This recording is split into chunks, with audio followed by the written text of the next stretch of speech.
रामपुर का एक गांव रहता है जहां पर हरि नाम का एक किसान बहुत ही मेहनत से काम करता था।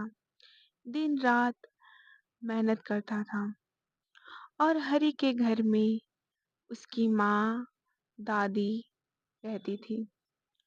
उनका परिवार बहुत ही खुशी से चल रहा था। माँ, बहुत दिन हो गया है आपके हाथ का मटर पनीर का सब्जी मैंने नहीं खाया है और आज बहुत मन कर रहा था। तो क्या आप बनाएंगी? बोलिए तो मैं अभी पनीर बाहर से लेकर आ जाता हूँ। बेटा, अब तो मेरी उम्र हो गई है।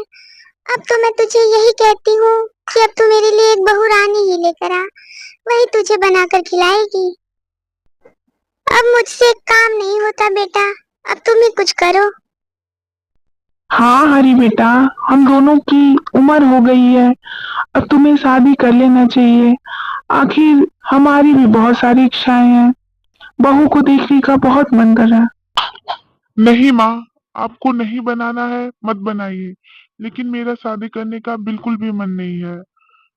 मैं नहीं चाहता कि कोई मेरी जिंदगी में आए। इस तरह से हरि गुस्सा होकर अपने कमरे में आकर लेट जाता है। तभी उसकी माँ वहां आ जाती है। हरी बेटा, इस तरह गुस्सा नहीं करते हैं, पहले मेरी बात तो सुन लो।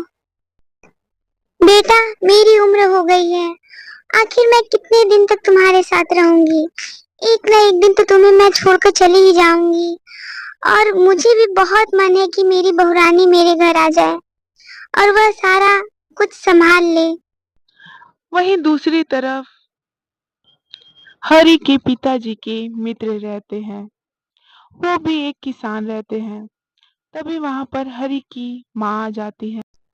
भाई साहब, मुझे आपसे बहुत ही जरूरी बात करनी थी। आपने और मेरे पति ने बचपन में ही अपने बच्चों की शादी का रिश्ता फिक्स कर दिया था। मुझे लगता है उनकी शादी अब कर देनी चाहिए। बहन जी, आप बहुत ही सही बात कर रही हैं।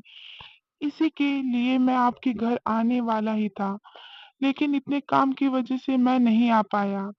आप सही कह रही हैं। तो भाई साहब, ठीक है, अगले हफ्ते ही हम दोनों बच्चों की शादी करवा देते हैं और आपकी बेटी अब हमारी बेटी हो जाएगी। ठीक है ना? मैं सही बोल रही हूँ? अरे बहन जी, आप बिल्कुल सही कह रही हैं। अब हमें दोनों बच्चों की शादी करवा देनी चाहिए। और आप चिंता मत करिए, मेरी बेटी आपकी बहू जरूर बनेगी। इस तरह से हरि का रिश्ता फिक्स हो जाता है और जल्द ही हरि की शादी सीमा से हो जाती है। सीमा एक पढ़ी लिखी बहुत ही चालाक लड़की रहती है। देखो हरी, मैं यह शादी अपने मन से नहीं की हूँ, केवल पिताजी के कहने पर मुझे करना पड़ा। नहीं तो मुझे बिल्कुल भी मन नहीं था ये शादी करने का, और मैं कुछ नहीं कर सकती आपके लिए। सीमा, तुम चिंता मत करो। मैं भी ये शादी जबरदस्ती ही किया हूँ। मेरा भी बिल्कुल मन नहीं था शादी करने का, लेकिन माँ के इतना कहने पर मुझे तुमसे शादी करनी पड़ी। और वहीं दूसरी तरफ सीमा का अफेयर कहीं और चल रहा होता है। सीमा, तुमने मुझे धोखा दे दिया।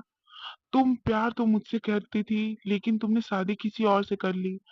तुम यह कैसे कर सकती थी सीमा? बोलो सीमा बोलो। राजेश, मुझे माफ करना। मेरे पिताजी ने बचपन में ही मेरा रिश्ता कहीं और फिक्स कर दिया था और मुझे ना चाहते हुए भी तुमसे शादी करना पड़ा। तुम अब मुझे भूल जाओ, मेरा और तुम्हारा अब कुछ नहीं हो सकता। ऐसे ही समय बीत रहा होता है। सीमा को कुछ नहीं समझ में आता है कि अब उसे क्या करना चाहिए। तभी उसकी सासू माँ वहां आ जाती है। सीमा बेटा, तुम यहाँ पर हो और मैं तुम्हें कहाँ कहाँ। ढूंढ रही थी। खैर वो छोड़ो, आज तुम्हें खाने में मटर पनीर बनाना होगा, क्या तुम बना लोगी? हाँ माँ जी, इसमें पूछने वाली क्या बात है, मुझे सभी तरह के पकवान बनाने आते हैं। आप जैसा बोलिए मैं बना दूंगी, इसमें कोई भी दिक्कत नहीं है। बहुत अच्छे बेटा, तुम आज हरी के लिए मटर पनीर की सब्जी और पूरी बना देना, उसे बहुत पसंद है। उसने बहुत पहले ही मुझसे बोला था, लेकिन मैं नहीं बना पाई।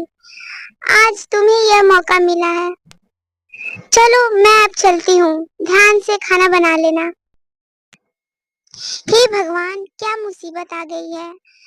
अब मैं खाना तो नहीं बनाने वाली, मैं इसे ऑर्डर ही कर देती हूँ। यही सही रहेगा। हेलो भैया, मुझे एक ऑर्डर देना था। आप मेरे घर मटर पनीर और पूरी भिजवा दीजिएगा शाम को, और मैं आपको एड्रेस अभी सेंड कर देती हूँ। इस तरह से सीमा खाना को ऑर्डर कर देती है और मन ही मन बहुत ही खुश हो रही होती है। और कुछ देर बाद ही खाना आ जाता है और सीमा मटर पनीर की सब्जी को देखकर बहुत ही खुश हो रही होती है। वह सोचती है कि उसकी बहुत ही तारीफ होगी अब। इसके कुछ देर बाद ही सीमा अपनी सासू माँ को खाना परोस देती है। खाने को देखकर सासू माँ बहुत ही खुश हो जाती हैं। अरे सीमा बेटा, तूने तो बहुत ही टेस्टी खाना बनाया है। मेरे मुंह में तो पानी आ गया है। हरी बहुत ही खुश हो जाएगा यह सब देखकर। इस तरह से सीमा की बहुत ही तारीफ होती है। इसके बाद वह अपने कमरे में चली जाती है और वहाँ पर अपने बॉयफ्रेंड से बात करने लगती है।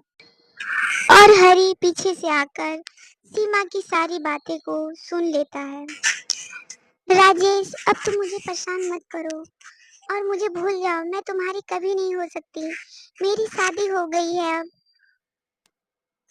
अरे, आप कब आए और आपने एक बार आवाज भी नहीं दिया?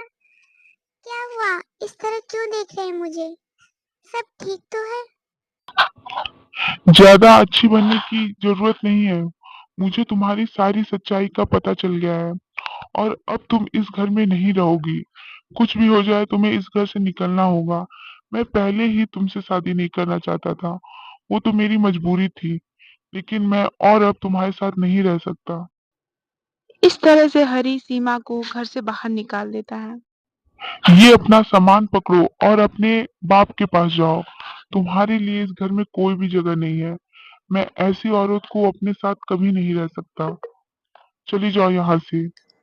आपको कुछ भी बोलने से पहले एक बार सोचना चाहिए, और मेरी पहली पूरी बात तो सुन लीजिए। मेरा पहले उससे रिश्ता था, लेकिन अब कुछ भी नहीं रह गया है। मेरी शादी होने के बाद मैंने केवल आपको ही माना है। हाँ, मुझे कुछ टाइम लगेगा, लेकिन आपको भी समझना होगा। रुक जाइए, कहाँ जा रहे हैं आप? लेकिन हरी सीमा की बात को नहीं सुनता है और उसे वहां छोड़कर चला जाता है।